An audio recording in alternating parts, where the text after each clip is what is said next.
का सारथी। दिल्ली के रोहिणी में सीआरपीएफ स्कूल के पास ब्लास्ट, दीवारकारों और दुकानों को नुकसान। फोरेंसिक एक्सपर्ट बोले क्रूड बम जैसा मटेरियल। राजस्थान के धौलपुर में सड़क हादसा, 12 की मौत। तेज रफ्तार बस ने टेम्पो को मारी टक्कर। शादी समारोह से लौट रहा था परिवार। शादी रोके नहीं तो युवती फ्रीज में कटी मिलेगी। एमपी की शादी का विरोध कर रहे तेलंगाना के विधायक। जबलपुर का युवक, इंदौर की युवती लापता। वाराणसी पहुंचे पीएम मोदी, कई परियोजनाओं का किया लोकार्पण और शिलान्यास। वाराणसी एयरपोर्ट के नए टर्मिनल भवन की रखी नींव। उपचुनाव को लेकर योगी की टीम 30 के साथ बैठक। कहा जीत का रोड में बनाए, दिन रात करें मेहनत। दूसरे दिन नामांकन का खाता नहीं खुला। और बहराइच हिंसा मामला, इलाहाबाद हाई कोर्ट ने 15 दिनों के लिए बुलडोजर कार्रवाई पर लगाई रोक। पीडब्ल्यूडी ने 23 घरों पर लगाया था नोटिस। आप देख रहे हैं न्यूज़, खबरों का सारथी।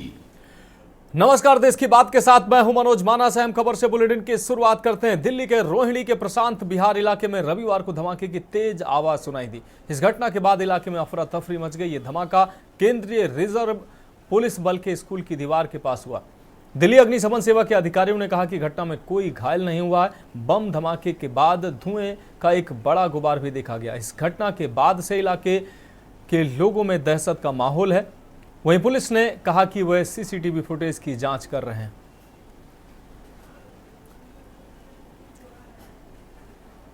बम फटा है जी, अभी सुबह वो भी जा रहे थे, जब देखा हमने जो रास्ते में बम फटा। कोई खराब नहीं है, कोई नहीं हुआ है, जान का नुकसान तो कोई नहीं हुआ है। सामान वगैरह टूटे हैं। वहाँ भी इतनी तगड़ी आवाज आ रही है, दहशत है लोगों में। बहुत बड़ा धमाका हुआ है, बहुत बड़ा बम फटा है यहाँ पे। और ये तो बहुत भीड़ भाड़ वाला एरिया है। बहुत बड़ी सुखन रही थी, कोई कैजुअलिटी नहीं हुई। इसकी आवाज 2 किलोमीटर तक गूंजी है। ये सुबह हुआ है। रुक करते हैं अगली खबर का। दिल्ली के मुख्यमंत्री आतिशी और पर्यावरण मंत्री गोपाल राय ने एयर क्वालिटी का जायजा लेने के लिए रविवार को आनंद विहार का दौरा किया। मुख्यमंत्री आतिशी ने बताया कि वायु प्रदूषण पर काबू पाने के लिए एंटी स्मॉग गन तैयार किए गए हैं। हालात पर अधिकारियों की पैनी नजर है। दिल्ली यूपी सीमा पर आनंद विहार में उत्तर प्रदेश से भारी संख्या में गाड़ियां आती हैं। इस वजह से यहां वायु प्रदूषण की आशंका ज्यादा रहती है। सर्दियों में दिल्ली में वायु प्रदूषण की हालत गंभीर होती है। हवा की रफ्तार कम होती है और पड़ोसी राज्यों में पराली जलाने समेत कई वजहों से प्रदूषण फैलता है।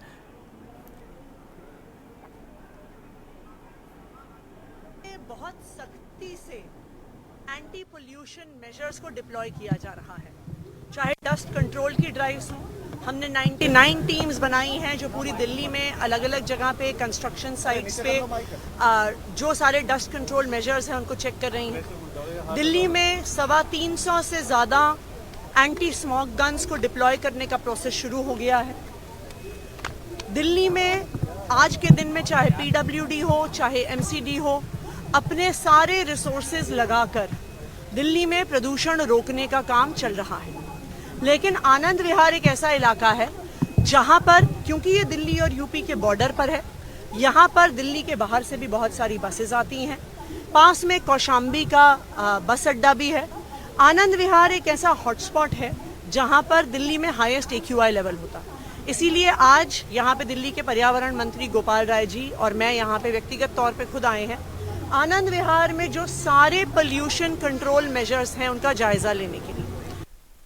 देखिए, अभी जो सुबह सुबह मुख्यमंत्री जी के साथ जो हमने यहाँ चारों तरफ निरीक्षण किया है, यहाँ पर जो मॉनिटरिंग स्टेशन है जहाँ पर ये QI खास तौर से 2 समय में ज़्यादा फ्लैक्चुएट कर रहा है, बढ़ रहा है। एक तो रात में और दूसरा सुबह के समय में। इसमें मेजर जो कारण समझ में आ रहा है कि यहाँ पर 2 डिपो है। एक दिल्ली का आनंद विहार का डिपो है और दूसरा इसके ठीक सामने कौशाम्बी में यूपी का डिपो है। दिल्ली के अंदर तो अब CNG की बस चलती है, इलेक्ट्रिक बस चलती है, लेकिन उत्तर प्रदेश से बड़े पैमाने पर आनंद विहार डिपो में भी और कौशाम्बी डिपो में भी डीजल की बसें आ रही हैं। उनके धुओं का इम्पैक्ट दिख रहा है और जो टाइमिंग है फ्लैक्चुएट करने का, वही टाइम है जिस समय बसें बड़े पैमाने पर यहाँ पहुँचती हैं और फिर जब यहाँ से जिस समय जाती हैं। दिल्ली में लद्दाख भवन के बाहर प्रदर्शनकारियों और सोनम वांगचुक के समर्थकों को हिरासत में लिया गया। इस दौरान प्रदर्शनकारियों ने कहा कि हम लोग लोकतंत्र को बचा रहे हैं, क्लाइमेट चेंज पर बात कर रहे हैं, 6th शेड्यूल की डिमांड कर रहे हैं और ये आज की पीढ़ी के लिए और वर्तमान पीढ़ी के लिए जो आने वाली पीढ़ी है हम काम कर रहे हैं। क्लाइमेट चेंज आज पूरा भारत का नहीं बल्कि पूरे विश्व का मुद्दा है। हम लोग लोकतंत्र को बचा रहे हैं, क्लाइमेट चेंज पे काम कर रहे हैं, 6th शेड्यूल की डिमांड कर रहे हैं और ये आज की पीढ़ी के लिए और वर्तमान पीढ़ी के जो आने वाली पीढ़ी के लिए हम काम कर रहे हैं। क्लाइमेट चेंज आज पूरा भारत का नहीं पूरे वर्ल्ड का मुद्दा बन चुका है। हम इस पे काम कर रहे हैं और ये लोग आप दिल्ली पुलिस को देख रहे हो किस तरीके से हम लोगों को डिटेन किया गया है और हम 6th शेड्यूल को दिलाना चाहते हैं। मैं देश के हर उस युवा से कहना चाहूँगा कि सोनम वांगचुक सर के साथ आकर जुड़े, हमारा सपोर्ट करें। आप देख रहे हैं आज लोकतंत्र की हत्या देख रहे हैं भारत में। अगली खबर दिल्ली से, जहां आसपास के इलाके में यमुना नदी के पानी के ऊपर झाग की परत चढ़ी दिखने का दोष मुख्यमंत्री आतिशी और पूर्व मंत्री सत्येंद्र जैन ने हरियाणा व उत्तर प्रदेश सरकारों पर बड़ा हमला बोला है। मुख्यमंत्री आतिशी ने कहा कि यमुना के पानी को औद्योगिक इकाइयों का कचरा प्रदूषित कर रहा, आरोप लगाया कि यह औद्योगिक कचरा हरियाणा और उत्तर प्रदेश से नदी में गिराया जाता है। दावा किया कि हरियाणा की औद्योगिक इकाइयां 165 MGD प्रदूषित पानी यमुना में गिरा रही हैं। इसी तरह यूपी की औद्योगिक इकाइयां भी 55 MGD प्रदूषित पानी यमुना में छोड़ती हैं। जिस तरह हवा में उसी तरह पानी में भारतीय जनता पार्टी के नेता कालिंदी कुंज पर जाके फोटो खिंचा रहे हैं कि झाग बन रही है, पर वो आपको उसकी सच्चाई नहीं बता रही। और सच्चाई ये है कि ये झाग यमुना में क्यों आता है। ये इसलिए आता है क्योंकि हरियाणा की इंडस्ट्रीज 165 MGD प्रदूषित पानी छोड़ती हैं बादशाहपुर ड्रेन से। दिल्ली के अंदर आजकल यमुना पॉल्यूशन के ऊपर बहुत बात हो रही है। जैसे आतिशी जी ने बताया कि बीजेपी के काफ़ी सारे नेता फ़ोटोशूट के लिए आजकल जा रहे हैं, तो वो फ़ोटोशूट कराने जाते हैं, कभी इधर दिखाते हैं कभी उधर दिखाते हैं। यमुना का जो पॉल्यूशन है, अरविंद केजरीवाल जी ने कहा था कि दिल्ली के अंदर हम यमुना को साफ़ कर देंगे और उसको साफ़ करने के लिए युद्ध स्तर पे काम स्टार्ट हो गया था। जब काम स्टार्ट हुआ और बीजेपी को लगने लगा कि ये तो वाकई अगले इलेक्शन से पहले यमुना साफ़ हो जाएगी, तो बीजेपी ने क्या किया, पहले मुझे अरेस्ट किया क्योंकि मैं यमुना क्लीनिंग के लिए अरविंद जी ने मेरे जिम्मे ड्यूटी लगाई थी। जल मंत्रालय मुझे दिया था, यमुना को साफ़ करने की स्पेसिफिक जिम्मेदारी दी गई थी। बाद में फिर अरविंद केजरीवाल को भी अरेस्ट कर लिया। बढ़ेंगे अगली खबर की ओर। भाजपा के द्वारा झुग्गी बस्ती में जनाक्रोश प्रदर्शन किया जा रहा है। वहीं भाजपा नेता जयप्रकाश JP के द्वारा सदर विधानसभा की दया बस्ती में किया गया प्रदर्शन। बस्ती को लेकर कहा गया कि ये यहाँ सुविधाएं उपलब्ध नहीं है। दिल्ली सरकार झूठे दावे कर रही है, पर स्लम बस्ती में गंदगी इतनी है कि बीमारी को दावत दी जा रही है। नालियों का गंदा पानी घरों के बाहर देखने से डर लगता है। जगह जगह कूड़ा पड़ा है और इस बस्ती के पास खुले में कूड़े का बड़ा ढेर है। इस तरह का आलम है। वहीं जनता किस प्रकार से इस गंदगी में रह रही है।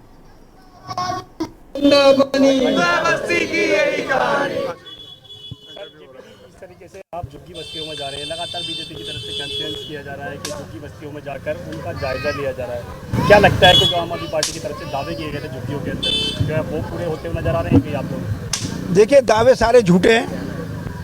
आप दिल्ली की किसी भी झुग्गी बस्ती में चले जाओ, यही स्थिति है। जगह जगह कूड़े के ढेर मिलेंगे, गलियाँ टूटी मिलेंगी, सीवर जाम मिलेंगे और बिजली के बिल भड़के आ रहे हैं। जिन लोगों ने कहा था बिजली आप पानी माफ, पूरी बस्ती के अंदर कोई भी व्यक्ति पीने का पानी 100 रुपये रोज का खरीदते हैं सब, किसी को फ्री पानी नहीं मिल रहा।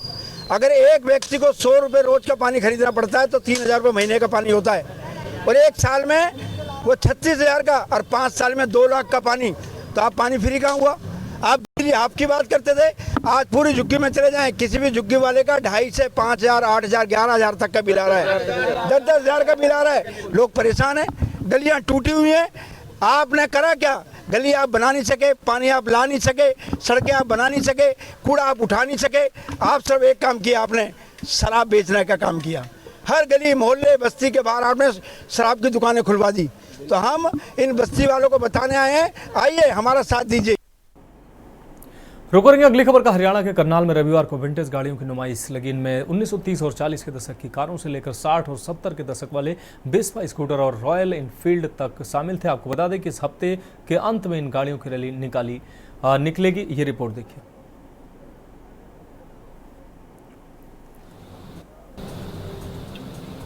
हरियाणा के करनाल में नूरमहल पैलेस होटल के सामने रविवार को विंटेज गाड़ियों की नुमाइश लगी। इनमें 1930 और 40 के दशक की कारों से लेकर 60 और 70 के दशक वाले वेस्पा स्कूटर और रॉयल एनफील्ड तक शामिल थे। इस हफ्ते के अंत में इन गाड़ियों की रैली निकलेगी। नूरमहल होटल ने दूसरी बार ये आयोजित किया है विंटेज कार रैली। तो पिछली बार जैसे कि विंटेज कार थी, इस बार विंटेज कार के अलावा मोटर बाइक्स भी हमने इंक्लूड की हैं। तो काफ़ी आप जैसे देख सकते हैं कि अर्ली 90s की 1919 की बेंटले हैं, जैसे वो सिट्रो कार है, जीप है। उसके अलावा हमारे पास यहाँ काफ़ी विंटेज मोटर बाइक्स जैसे वेस्पा है, रॉयल एनफील्ड है, 1966 की एनफील्ड है। विंटेज गाड़ियों में एक विलीज जीप भी थी। जीप के मालिक के मुताबिक इसका इस्तेमाल 1971 के भारत पाकिस्तान जंग में हुआ था। This is the Willys Jeep 1960। क्या खासियत इसकी? इसकी खासियत ये 4x4 है, पेट्रोल इंजन है, हुरिकेन इंजन है, पेट्रोल जीप है और अपना सेकंड जो वॉर हुई थी इंडिया पाकिस्तान की, उसमें इसने अहम रोल अदा किया है। इसको आप कहीं भी ले जा सकते हैं। कौन से साल में ये आप बता रहे हैं जो भारत पाकिस्तान 1971 या 72 में हुआ था, उसमें participate it was the main part like for the army ना। विंटेज गाड़ियों को देखकर लोग रोमांचित थे। वे देश के ऑटोमोबाइल इतिहास से रूबरू हुए। बहुत ही अच्छा लगा सर। हमारे करनाल में ऐसा इवेंट काफ़ी दिनों बाद हुआ है, तो देख के काफ़ी अच्छा लगा। सारी हेरिटेज गाड़ियाँ आई हैं यहाँ पे, अच्छा लगा। और फोटो वगैरह क्लिक करवाई आपने? हाँ सर, बिल्कुल की है। बच्चों को भी लेके आया हूँ मैं। बहुत ही अच्छा उनको लगा यहाँ पे। तो क्या कुछ कहना चाहेंगे? ऐसे इवेंट होते रहने चाहिए? सर बिल्कुल होने चाहिए। और हमें इसके बारे में अपने जो पास्ट में क्या हमारा कल्चर था उसका भी हमें पता चलता है, लेकिन अच्छा लगा। ये मेरा फर्स्ट टाइम एक्सपीरियंस है। Luckily my friend owns the car and I was always excited. आज तक वीडियोज़ ही देखी थी, कभी रियल लाइफ में देखा नहीं। And I had the opportunity to do that and ride one Delhi से पूरा यहाँ तक। It's been a whole amazing experience all together. इससे पहले विंटेज गाड़ियों की रैली को दिल्ली में हरी झंडी दिखाई गई थी। बढ़ते हैं अगली खबर की ओर। उज्जैन से अगली खबर, जहां आपको बता दें होलिया बदल कर महाकाल पहुंचे प्रशासक गले में दुपट्टा और मुंह पर मास्क लगाकर निरीक्षण किया। महाकाल में भस्म आरती से फरार हुए दलाल श्रद्धालुओं को सुगमता से दर्शन के लिए प्रशासक ने निर्देश दिए। सहायक प्रशासक मूलचंद जोनवाला भी इस दौरान मौजूद रहे। महाकाल में भस्म आरती से फरार हुए दलाल।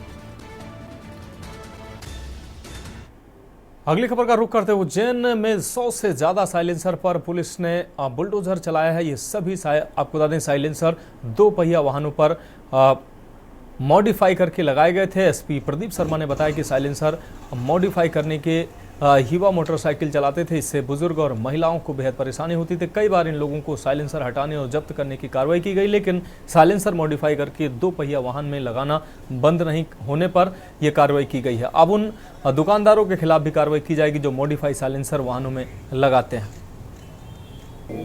माननीय मुख्यमंत्री जी के जैसे निर्देश हैं, आगामी त्योहारों को देखते हुए बाजार व्यवस्था, महिलाओं, माताओं, बहनों और वरिष्ठ नागरिकों की सुरक्षा को देखते हुए हमने ट्रैफिक को एक टास्क दिया था।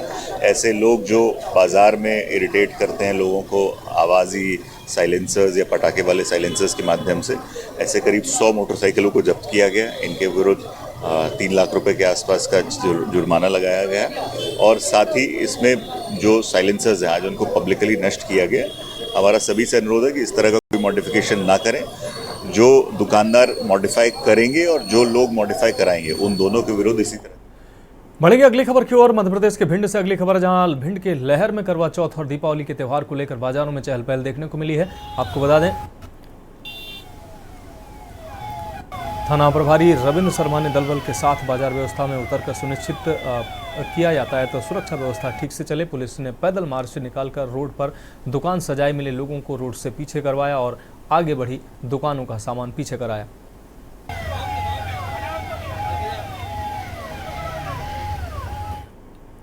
बढ़ेंगे अगली खबर की ओर। जावरा के हुसैन टेकरी क्षेत्र में बड़ी संख्या में पुलिस ने किया है सर्चिंग महाअभियान। लगभग 2000 लोगों से पूछताछ की गई है और 150 लॉज और होटलों झोपड़ी में रहे लोगों से जानकारी ली गई है। हुसैन टेकरी पर बाहर से आए जायरीनों का आना जाना लगा रहता है। ऐसे में कोई संदिग्ध और बाहरी लोग अवैध रूप से यहाँ ना रह रहे हो, इसी को लेकर हुसैन टेकरी का सर्चिंग महाअभियान चलाया गया।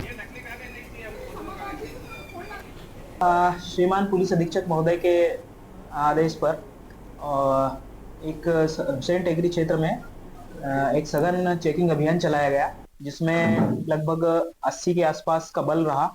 इसमें महिला बल और बीडीडीएस की टीम, इसके अलावा डॉग स्क्वाड भी इन्वॉल्व है और इनके द्वारा सघन चेकिंग की गई।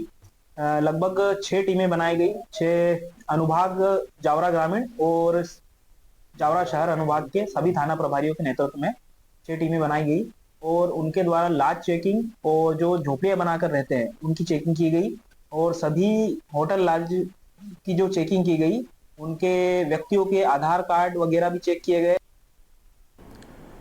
बढ़ेंगे अगली खबर की ओर। मुरैना के आपको बता दें इस्लामपुरा में दोपहर करीब 12 बजे 2 मंजिला मकान में ब्लास्ट हुआ। आसपास के 4 मकान धराशायी हो गए। कई मीटर के दायरे में मलबे के टुकड़े बिखर गए। स्थानीय लोगों ने बताया कि धमाका इतना तेज था कि घर की पट्टियों की छत उड़ गई।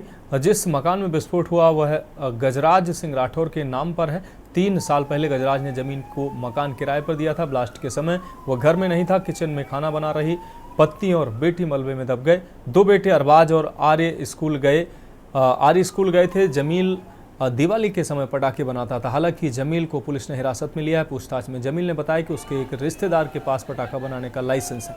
वह दिवाली पर पटाखा बनाने का काम कर रहा था।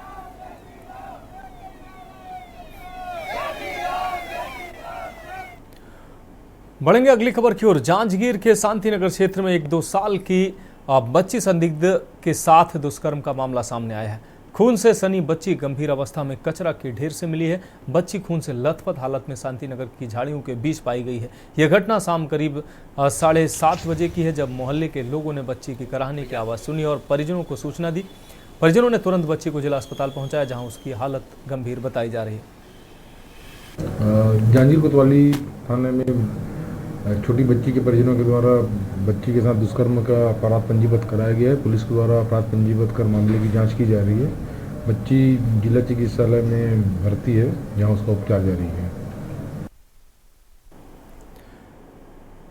रुक करेंगे अगली खबर का। मां महामाया एयरपोर्ट दरिमा अंबिकापुर के लोकार्पण समारोह में शामिल होने अंबिकापुर पहुंचे राज्यपाल श्री रमेन डेका एवं मुख्यमंत्री श्री विष्णुदेव साय का एयरपोर्ट स्थल पर पुष्प भेंट कर आत्मीय स्वागत किया गया। श्री आपको राज्यपाल डेका का यह प्रथम जिला आगमन है। इस दौरान उनके साथ उप मुख्यमंत्री श्री अरुण साव भी अंबिकापुर पहुंचे।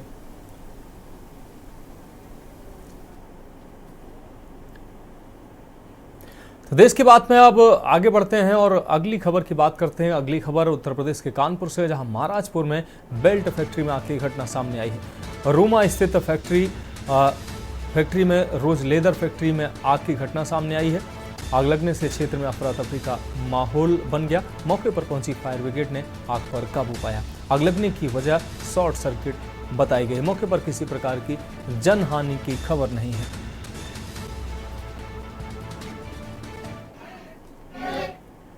अगली खबर की बात करेंगे बाराबंकी से। अगली खबर जहां महिला से खेत में अश्लील हरकत की गई है। महिला की चीख सुनकर ग्रामीणों ने युवक को पकड़ा है। ससुराल आए युवक को ग्रामीणों ने पीटा है। आरोपी युवक को पुलिस के हवाले किया गया है। आपको बता दें बाराबंकी से ये खबर है। महिला से खेत में अश्लीलता की गई है। पुलिस दोनों पक्षों को थाने लाकर पूछताछ कर रही है। देवा शरीफ निवासी बताया जा रहा है अजहर। कोठी थाना क्षेत्र के नौबस्ता गांव का पूरा मामला है।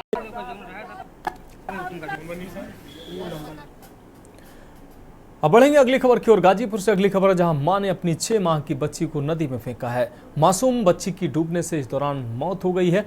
भुड़कुड़ा थाना क्षेत्र की यह पूरी घटना बताई जा रही है। चौजा पुल से मंगई नदी में बच्ची को फेंका था। मानसिक रूप से बीमार बताई जा रही है मां। सौ नदी से निकालकर पोस्टमार्टम के लिए भेजा गया है। तो मासूम बच्ची को खुद अपनी मां ने नदी में फेंक दिया, जिससे उसकी मौत हो गई। मां जो है वो मानसिक रूप से बीमार बताई जा रही है।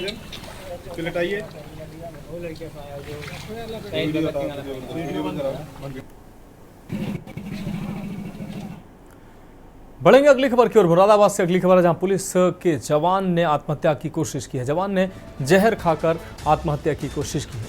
डायल 112 में तैनात था जवान तरुण कुमार। जिले की बिलारी तहसील में तैनात है ये पुलिस का जवान।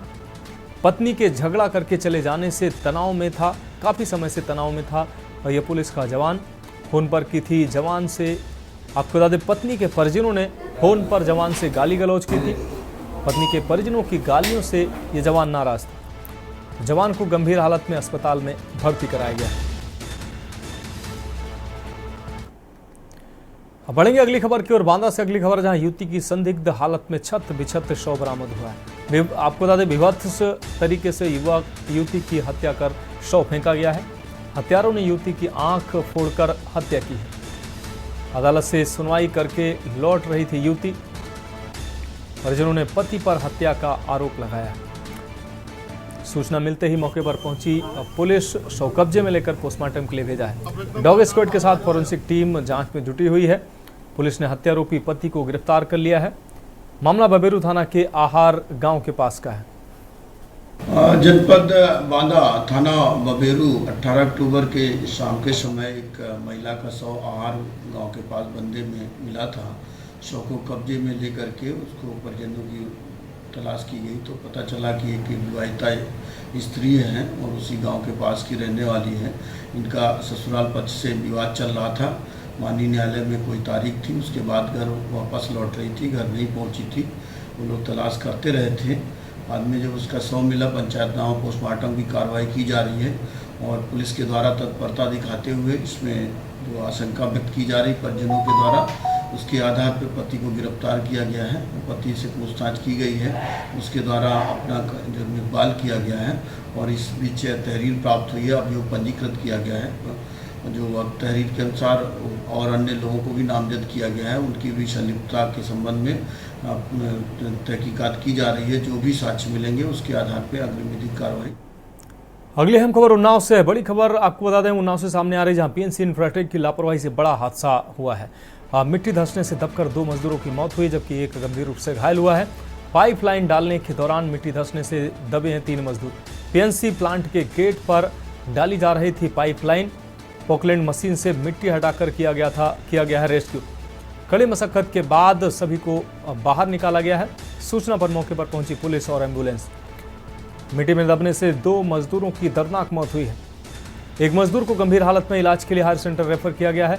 बिना सेफ्टी किट के पीएनसी द्वारा कराया जा रहा था काम। लालगंज हाईवे का निर्माण कार्य कर रही थी पीएनसी इंफ्राटेक कंपनी। बीघापुर थाना क्षेत्र के सिकंदरपुर कर्ण स्थित पीएनसी प्लांट के बाहर का मामला।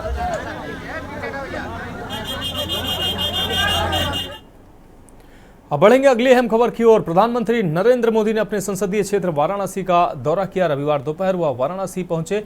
प्रधानमंत्री मोदी ने यहां 6100 करोड़ रुपए से अधिक की कई परियोजनाओं का उद्घाटन और शिलान्यास किया। प्रधानमंत्री ने आरजे शंकरा आई हॉस्पिटल का उद्घाटन किया। वहीं शंकराचार्य विजयेंद्र सरस्वती ने कहा कि काशी में नेत्र का उत्सव देखने को मिल रहा है। प्रधानमंत्री ने कोयंबटूर में उद्घाटन के समय नेत्र यज्ञ की बात कही थी, यह आज देखने को मिल रहा है। इस पावन महीने में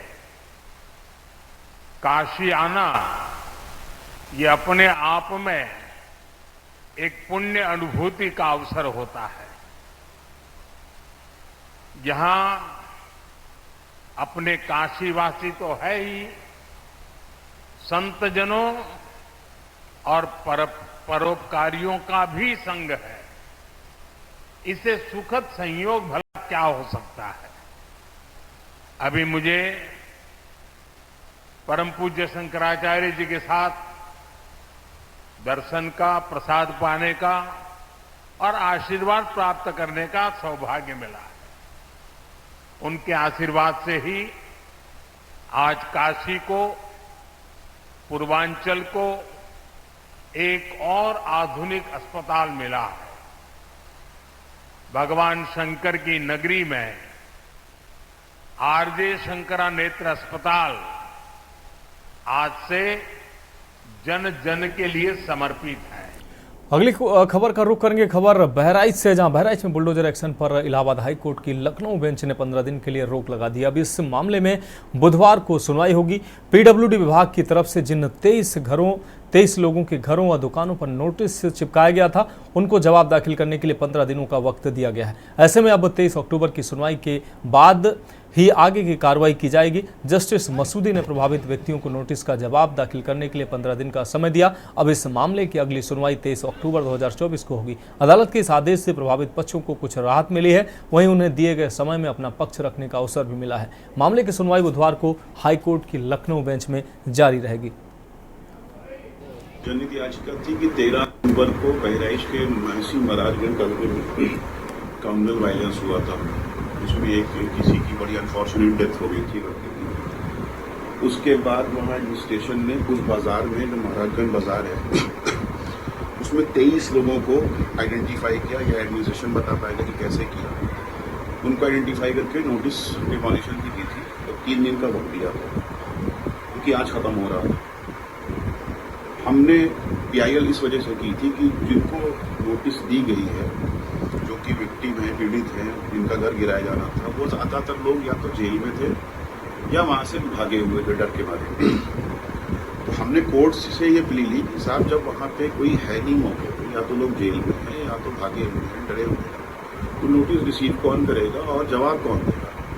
इसलिए कम से कम जब तक चीज़ें नॉर्मल नहीं हो जाती हैं, तब तक ये प्रोसेस पूरा डिफर कर दिया जाए, रोक दिया जाए।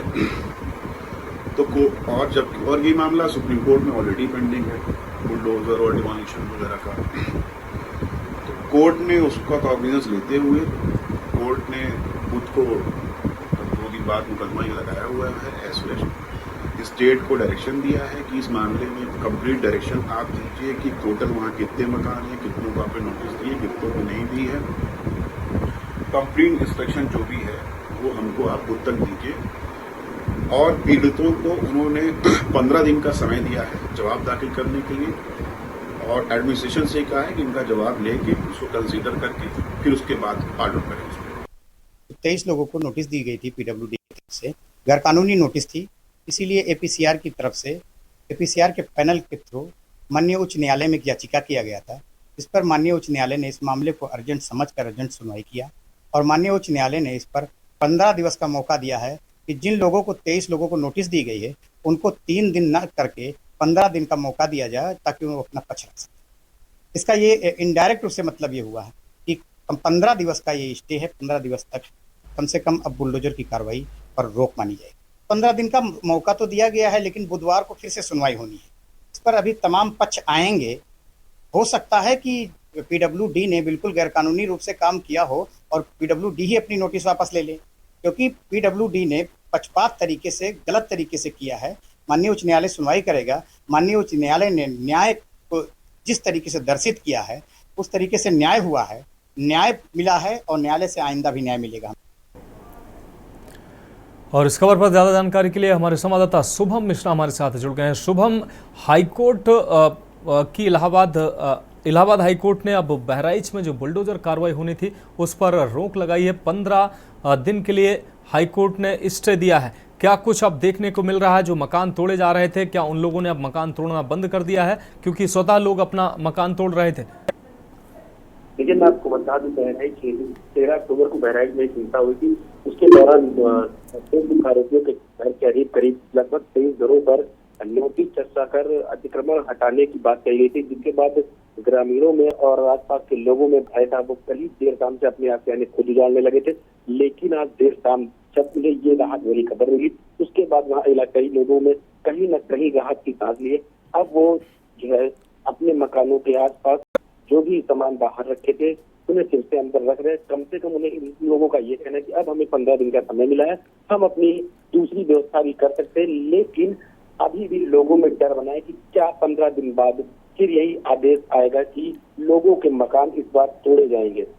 निश्चित रूप से शुभम 15 दिन के बाद का हालांकि मोहलत मिली, लेकिन लोगों के अंदर भय और भय अभी भी व्याप्त है कि आखिर 15 दिन के बाद प्रशासन की कार्रवाई होगी या नहीं होगी। यहाँ रुकते हैं, एक ब्रेक के लिए जल्द हाजिर होंगे। आप देख रहे हैं के न्यूज, खबरों का सारथी। ब्रेक के बाद एक बार फिर से देश की बात में आपका स्वागत है। रुक करेंगे अगली खबर का। बहराइच के कतनिया घाट वन जीव प्रभाग से सटे ग्रामीण इलाकों में जंगली जानवरों का हमला थमने का नाम नहीं ले रहा। सजौली थाना क्षेत्र के त्रिलोकी गौड़ी निवासी रतिराम यादव की बाघ के हमले में आपको बता दें मौत हो गई। रतिराम अपने खेत में मवेशियों के लिए चारा लेने गए थे, उन्हें बाघ ने निशाना बनाया। उनका शव खेत से छत बिछत अवस्था में बरामद हुआ। सूत्रों के अनुसार इस क्षेत्र में पिछले 1.5 महीने में वन विभाग ने 6 तेंदुओं को पिंजरे में कैद किया, लेकिन इसके बावजूद भी खूंखार जानवरों का आतंक जारी है। स्थानीय निवासियों में इस घटना को लेकर भय का माहौल है। ये रतिराम यादव है, अभी शाम करीब 4 बजे के आसपास से गए थे यहाँ गन्ना के पाती छुड़ाने। इस समय गांव में चारा नहीं है, तो गन्ने के पाती ही लाके जानवरों को खिलाते हैं जी। एक ईश्वर दिन का खेत है, उसी में गन्ना का पाती छुड़ा रहे थे, पीछे से शेरा का आक्रमण कर दिया। तो मौके पे मौत हो गई है जी, मौके मौत हो गई। अभी तक वन कर्मी कोई पहुंचे हैं? कोई कर्मी। रुक करेंगे अगली खबर का। कानपुर राष्ट्रीय दिव्यांग पार्टी की बैठक शास्त्री नगर सेंट्रल पार्क में संपन्न हुई। बैठक में दिव्यांग महागठबंधन के आह्वान पर भारतीय जनता पार्टी के प्रदेश मुख्यालय पर खाट बिछाओ अधिकार दिलाओ आंदोलन में बढ़ चढ़कर भाग लेने का निर्णय लिया गया। बैठक में आरोप लगाया गया कि राजस्व विभाग के अधिकारी दिव्यांगों को आत्महत्या करने को मजबूर कर रहे हैं। सरकार को अफसरशाही पर लगाम लगानी चाहिए। मांग की गई कि सरकार दिव्यांगों को नौकरी, रोजगार, स्वास्थ्य, शिक्षा, सुरक्षा की 100% गारंटी दे। बैठक में निर्णय हुआ कि दिव्यांग महागठबंधन के आह्वान पर 25 अक्टूबर को भाजपा प्रदेश मुख्यालय घेरा जाएगा। आज की बैठक का उद्देश्य ये है कि दिव्यांग महागठबंधन के आह्वान पर राष्ट्रीय दिव्यांग पार्टी 25 अक्टूबर को भारतीय जनता पार्टी के प्रदेश मुख्यालय लखनऊ पहुंच रही है। पूरे प्रदेश के जो दिव्यांग साथी हैं, जो दिव्यांग महागठबंधन में शामिल हैं, चाहे वो कांग्रेस प्रकोष्ठ हो, भाजपा प्रकोष्ठ हो या दूसरे जो समाज सेवी संगठन हैं, वो सारे लोग दिव्यांग महागठबंधन में शामिल हो गए हैं और वो अब लखनऊ पहुंच रहे हैं। पिछले 10 महीने से लेखपाल आंदोलन कर रहे हैं, सरकार नहीं सुन रही है। दिव्यांगजनों को नौकरी, रोजगार, स्वास्थ्य, शिक्षा, सुरक्षा और पेंशन जो है 5,000 रुपये सरकार नहीं कर रही है। रुक करेंगे अगली खबर का। अगले साल उत्तर प्रदेश के प्रयागराज में कुंभ होने वाले, आपको बता दें होने वाले महाकुंभ में आने वाले श्रद्धालु प्रस्तावित टेंट सिटी में ठहरने के लिए बुकिंग का जिम्मा उत्तर प्रदेश राज्य पर्यटन विकास निगम यानी कि यूपीएसटीडीसी को दे दिया गया है। यूपीएसटीडीसी की अपराजिता सिंह ने केवल अधिकृत वेबसाइटों और एजेंट से बुकिंग कराने की अपील की है। ये रिपोर्ट देखिए। अगले साल उत्तर प्रदेश के प्रयागराज में होने वाले महाकुंभ में आने वाले श्रद्धालु प्रस्तावित टेंट सिटी में ठहरने के लिए बुकिंग का जिम्मा उत्तर प्रदेश राज्य पर्यटन निगम यानी यूपीएसटीडीसी को दिया है। यूपीएसटीडीसी की अपराजिता सिंह ने केवल अधिकृत वेबसाइट और एजेंट से बुकिंग कराने की अपील की है। हमारे पास कुल अभी तक 6 फर्म हैं जिनको हम लोगों ने ये टेंडर अलॉट किया है और वही यूपी टूरिज्म के साथ इम्पैनल्ड हैं। तो अगर कोई भी पर्यटक यहाँ पे बुकिंग करना चाहता है तो वो उत्तर प्रदेश राज्य पर्यटन विकास निगम लिमिटेड की वेबसाइट पे जाके चेक कर सकता है कि गवर्नमेंट के अंतर्गत कौन से ऑथराइज्ड वेंडर्स हैं जिनको टेंट सिटी लगाने की अनुमति दी गई है। इसके अलावा अभी बहुत सारी ऐसी वेबसाइट्स चल रही हैं जिस पे ये दिखाया जा रहा है कि वो उत्तर प्रदेश टूरिज़्म के साथ हैं। तो इसके साथ ही ये हम लोग बताना चाहेंगे कि जितनी भी हमारे अंतर्गत संस्थाएं हैं वो हमारी वेबसाइट पे हैं, तो आप वहाँ पे चेक कर सकते हैं। अधिकारियों के मुताबिक पीपीपी मॉडल से 2000 तंबू तैयार किए जाएंगे। इन तंबुओं में तीर्थ यात्रियों की सुविधा के लिए शानदार इंतजाम किए जाएंगे। इसमें अरैल क्षेत्र प्रमुखता रहेगा। झूसी क्षेत्र में भी इस बार हम लोग प्लानिंग कर रहे हैं और परेड क्षेत्र में हम लोग टेंट कॉलोनी की स्थापना करेंगे जिसमें यूपीएसटीडीसी 55 टेंट्स कॉलोनी बनाएगा। इसमें अलग अलग कैटेगरी में हम लोग टेंट्स बना रहे हैं।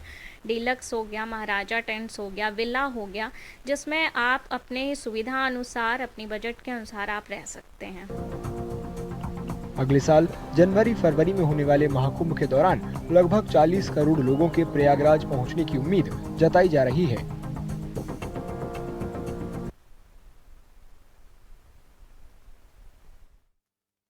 खबर का उत्तर प्रदेश में फिरोजाबाद की एक गौशाला दिवाली की खास तैयारियों में जुटी है। मां सुवर्णा गोधाम के कर्मचारी गाय के गोबर से दीपक और दूसरे सजावटी सामान बना रहे हैं। गौशाला के मालिक ने बताया कि गाय के गोबर से तरह तरह के सामान बनाने का मकसद उसे आर्थिक रूप से आत्मनिर्भर बनाना है। ये रिपोर्ट देखिए।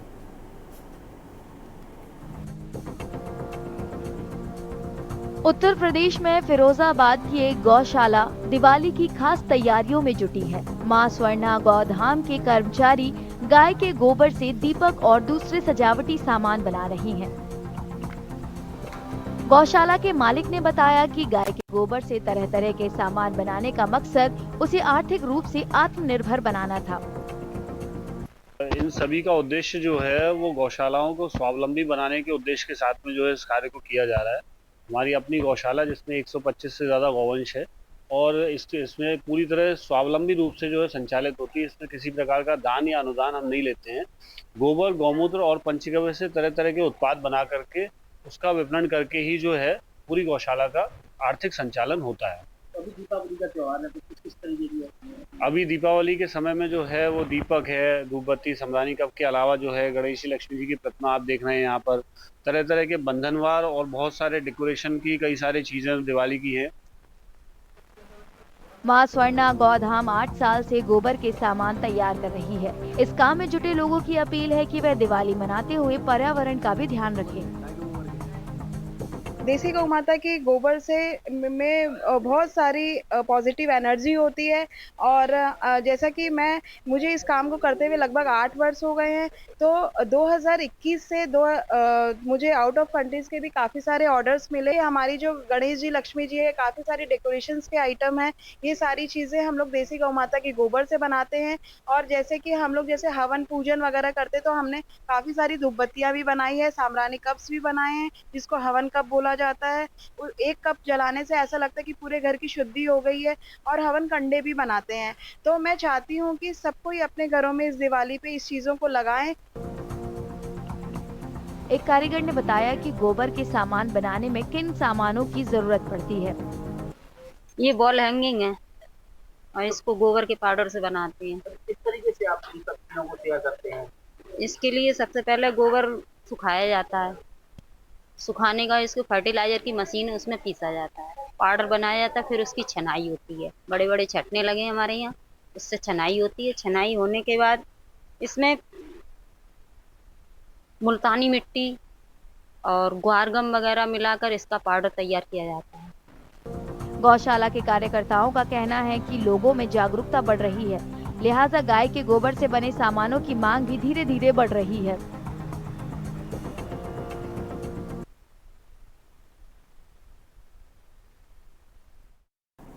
नमस्कार, मैं हूं मनोज मानस। उत्तराखंड की खबरों में आपका स्वागत है। रुक करते हैं खबरों का। खबर रुड़की से है, जहां उत्तराखंड प्रदेश कांग्रेस कमेटी के सह प्रभारी व राष्ट्रीय सचिव प्रकट सिंह ने प्रेस वार्ता कर केदारनाथ विधानसभा सीट के उपचुनाव में पार्टी की जीत का दावा किया है। उन्होंने कहा कि पार्टी में हुई हार पर पार्टी का शीर्ष नेतृत्व मंथन कर रहा है। आने वाले समय में केदारनाथ सहित पूरे उत्तराखंड में कांग्रेस मजबूत होगी और आगामी निकाय चुनाव में बेहतरीन प्रदर्शन करेगी। इससे पहले उन्होंने पार्टी के नेताओं व कार्यकर्ताओं के साथ बैठक की।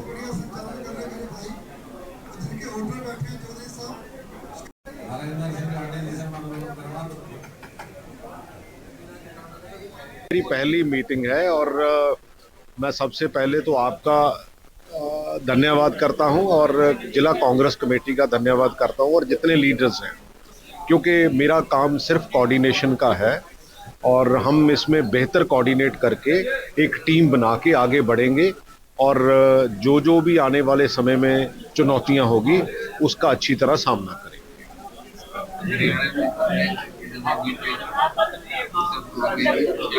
कुछ कमियां रही हैं तो क्योंकि मैं हरियाणा में नहीं था, मैं J&K में था, तो क्योंकि हमेशा कोई ना कहीं गलतियां होती है, इसीलिए तो टीमें हारती हैं। तो मेरा ख्याल है कि हरियाणा की एक अलग कमेटी बनी हुई है, वो उसके ऊपर रिपोर्ट देगी और उसके बाद ही ये सारा कुछ सामने। उत्तराखंड में टीम की तरह कांग्रेस का एक टीम के तौर पे हम आगे बढ़े। ये आने वाला चुनाव जो है वो केदारनाथ में तो हम जीतने जा रहे हैं, तो हम सब मिल बैठ के जो भी उसमें बेस्ट पॉसिबल है वो करें। वैसे तो जो बीजेपी है वो 400 पार कर रही थी, क्योंकि ऐसा कुछ नहीं होता, क्योंकि कई बार ग्राउंड स्थिति जो है डिफरेंट हो जाती है, लेकिन असेसमेंट जरूर होती है कि ऐसा होने जा रहा है।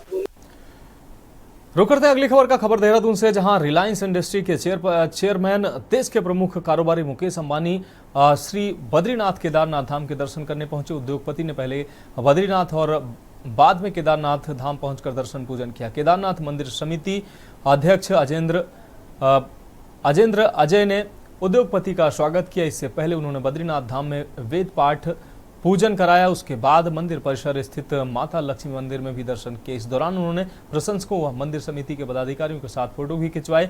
बीकेटीसी उपाध्यक्ष किशोर पवार व मुख्य कार्याधिकारी विजय प्रसाद थपलियाल ने उद्योगपति को भगवान बद्री विशाल का प्रसाद भेंट किया। बीकेटीसी के मीडिया प्रभारी डॉक्टर हरीश गौड़ ने बताया कि वह प्रत्येक वर्ष परिवार के साथ यहां दर्शन पूजन करने पहुंचते हैं। उद्योगपति द्वारा श्री केदारनाथ धाम के लिए 5 करोड़ 2 लाख रुपए की चेक मंदिर समिति को दान स्वरूप भेंट की गई है। इस मौके पर मुख्यमंत्री पुष्कर सिंह धामी के सलाहकार बीडी सिंह, प्रभारी अधिकारी विपिन तिवारी, धर्माधिकारी राधा कृष्ण थपलियाल, मंदिर अधिकारी राजेंद्र चौहान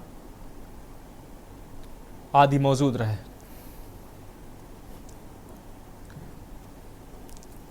जी, पिटकुल का जो है 20 साल के इतिहास में सबसे बड़ा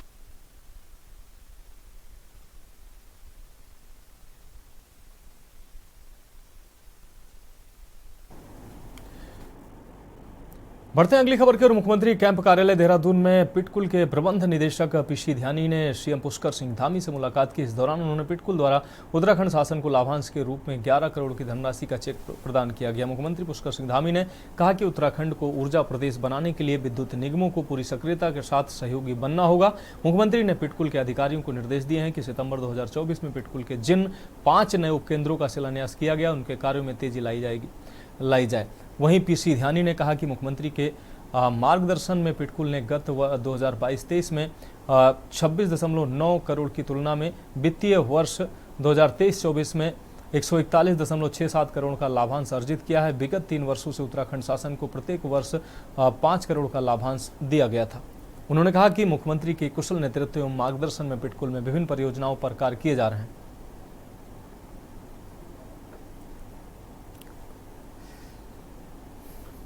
जी, पिटकुल का जो है 20 साल के इतिहास में सबसे बड़ा लाभांश जो है इस बार हमने 11 करोड़ का माननीय मुख्यमंत्री को दिया है। पिछले वर्ष 5 करोड़ का दिया था। पिछले वर्ष वित्तीय वर्ष में पिटकुल का जो प्रॉफिट था वो लगभग 27 करोड़ था और इस बार जो हमारा प्रॉफिट बढ़ के 141 करोड़ हो गया है। तो यह सब जो है इसका श्रेय माननीय मुख्यमंत्री जी का जो मूल मंत्र है कि सरलीकरण, समाधान, निस्तारण और संतुष्टि के तहत पिटकुल द्वारा एक टीम के रूप में कार्य किया जा रहा है, जिसके अंतर्गत हमारी विभिन्न परियोजनाओं का जो है हम समय पर पूर्ण कर रहे हैं। हमारे जो अनुरक्षण का कार्य है और जो हमारे मेंटेनेंस का कार्य है वो बिल्कुल सही तरीके से चल रहा है। रुक करते हैं अगली खबर का। पंचायती राज मंत्री सतपाल महाराज ने पंचायती राज निदेशालय देहरादून में विभागीय अधिकारियों की बैठक ली। इस दौरान उन्होंने कहा कि पंचायत को 29 विषय को हस्तांतरित करने के लिए हर हाल में रोड मैप 31 जनवरी 2025 तक उपलब्ध करवाया जाए। साथ ही अधिकारियों को निर्देश दिए कि 15वें वित्त आयोग की धनराशि 100% खर्च की जाए। पंचायतों की कौन सी स्कीम विभिन्न जनपदों में किस किस फंड से संचालित की जा रही है, इसकी भी पूरी जानकारी तलब की जाए।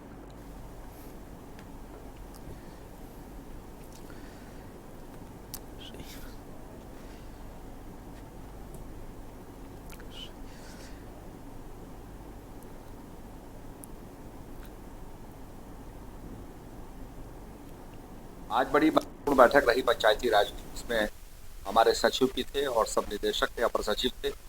31 दिसंबर तक जो है 29 विषयों को हस्तांतरित करने का लक्ष्य हमने रखा है और हमने कहा है कि जो भी जो डिपार्टमेंट्स हैं जिनका मर्जर होना है तो उसके लिए हमने जो है ट्रांसफ़र करने के लिए जो है आज ठोस कदम उठाए हैं। और क्योंकि मेरे पास सिंचाई विभाग, लघु सिंचाई विभाग है, तो मैंने ये कहा है कि भाई मेरे विभागों को आप पंचायती राज के अंदर जो है लें और काम कराएं, उसका पूरा एक रोड मैप बनाएं। पंचायत की कौन कौन सी योजनाएं किस किस फंड से जिलों में चल रही हैं, उसकी पूरी जानकारी आज मांगी गई है। बढ़ेगी अगली खबर की ओर। हल्द्वानी में आज सड़क चौड़ीकरण को लेकर प्रशासन द्वारा कालाढूंगी चौराहे और बरेली रोड की तरफ तोड़फोड़ की गई। इस दौरान कालाढूंगी चौराहे के पास अतिक्रमण तोड़ने के दौरान कुछ लोगों की प्रशासन के साथ तीखी नोकझोंक हो गई। सिटी मजिस्ट्रेट AP वाजपेयी और SDM परितोष वर्मा के नेतृत्व में कार्रवाई की गई। इस दौरान शहर कोतवाल राजेश यादव अपनी पुलिस टीम के साथ मौजूद रहे, जहां पर प्रशासन के साथ नोकझोंक हुई। लोगों को समझाया गया। वहां पर कल DM नैनीताल द्वारा इसे लेकर रोडवेज तक सड़क चौड़ीकरण के कार्य को पूरा करने के निर्देश दिए गए थे, जिसके क्रम में आज यह कार्रवाई की गई है।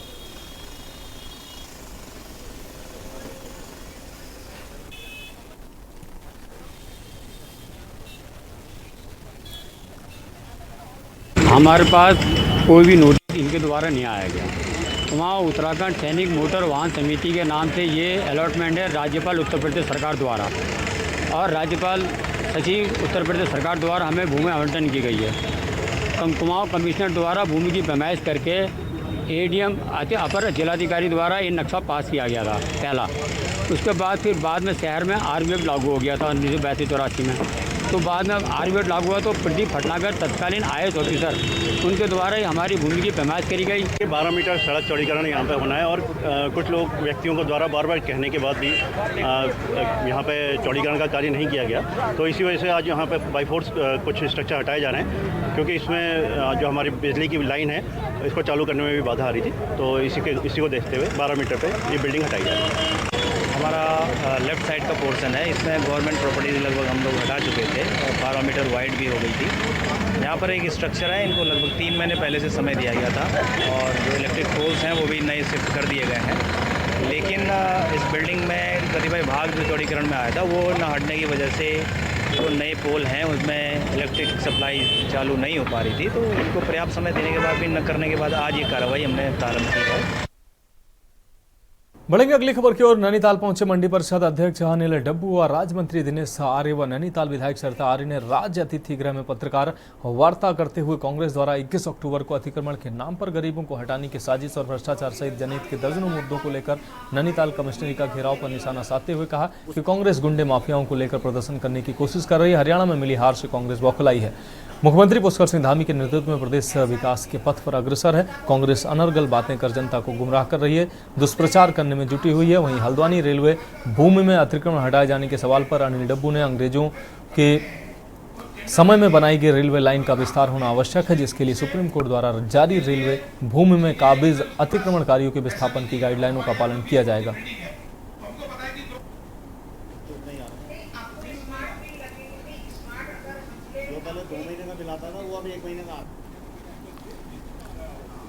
जन समर्थन उनके साथ है नहीं। वो माफिया गुंडे बदमाशों की एक टोली लेकर प्रदर्शन करने की कोशिश करेंगे। उनके पास कोई जन समर्थन नहीं है। अभी लोकसभा में पता लग गया, बहुत इधर उधर कर रहे थे। 60 सीटों पर 70 में से बीजेपी जीती है। लोग विधानसभा में बाहर हो चुके हैं, क्योंकि कांग्रेस का चरित्र लोग समझ चुके हैं कि कांग्रेस अपने इशू लगाकर दबाव बनाती है। आज रेवेन्यू अच्छा वसूला जा रहा है, आज सरकार लोग के काम कर रही है। मुख्यमंत्री जी की इतनी योजनाएं, यूसीसी से लेकर नकल विरोधी से लेकर दंगा विरोधी, कितने कानून, 50 से ज्यादा कानून बन गए हैं। और बौखलाई हुई है युवा मुख्यमंत्री की लोकप्रियता से, इसलिए अनर्गल बातें करने के लिए दुष्प्रचार, जैसे बीच में संविधान के बारे में लोकसभा में दुष्प्रचार करने की कोशिश की, वैसे ही दुष्प्रचार करने का प्रयास कर रही है।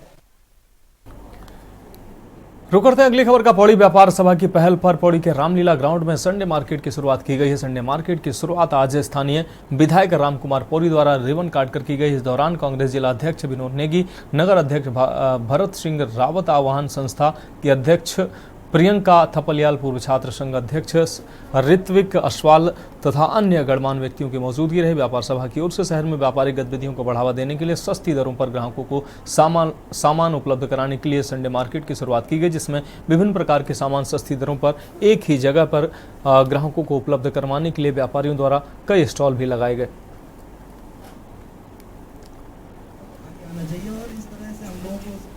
सहयोग भी देना चाहिए अपना, जो भी कई लोगों को जरूरत होती है, जैसे वो पौधा झंगड़ा की बात सुविधा होती है, सामान हमें भी उपलब्ध हो गया। जैसे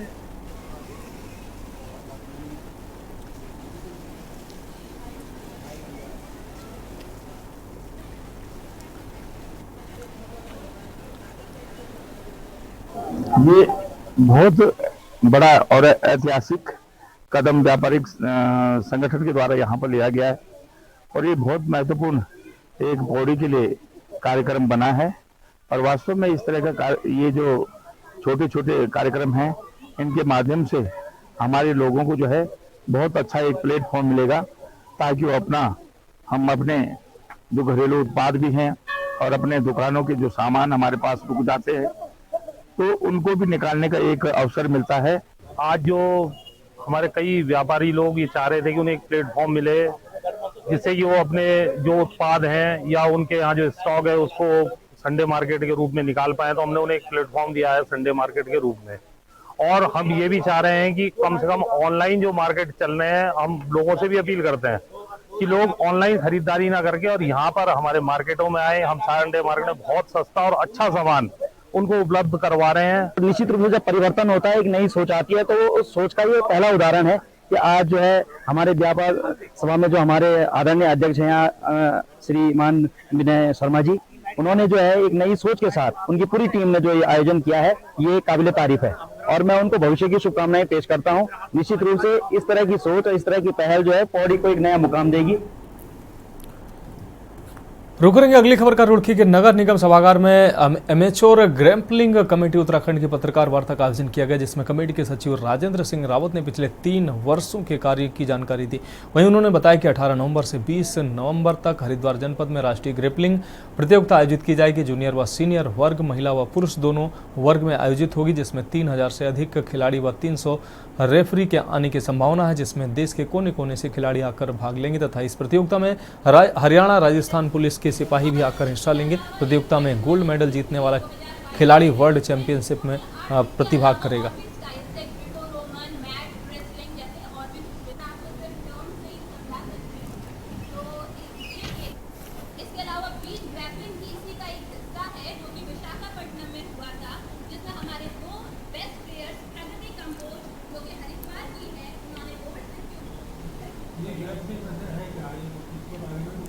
ने पार्टिसिपेट किया स्टेट चैंपियनशिप में और हमारा एक प्लेयर और इसके अलावा एक प्राइज मनी हुई थी 2022 में ही, जिसमें टोटल 8, इसके अलावा और भी स्टाइल्स है ग्रीको रोमन, मैट, रेसलिंग जैसे और भी टर्म से ही समझा सकते हैं।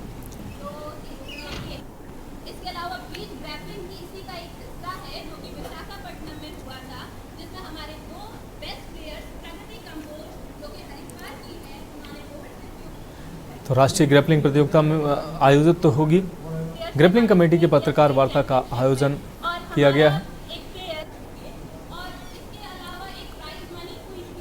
हाँ सर, मैं बताना ही चाहता हूँ कि आगामी नवंबर माह में 18 से 20 तारीख तक हमारी राष्ट्रीय प्रतियोगिता हम लोग आयोजित कर रहे हैं, सब जूनियर से लेकर सीनियर तक सारी कैटेगरी में, महिला पुरुष सभी वर्गों में, और समस्त भारत से 30 राज्यों के 3000 खिलाड़ियों के और 300 रेफरियों के इसमें आने की संभावना है।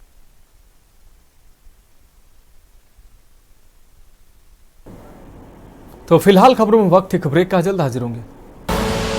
आप देख रहे हैं के न्यूज।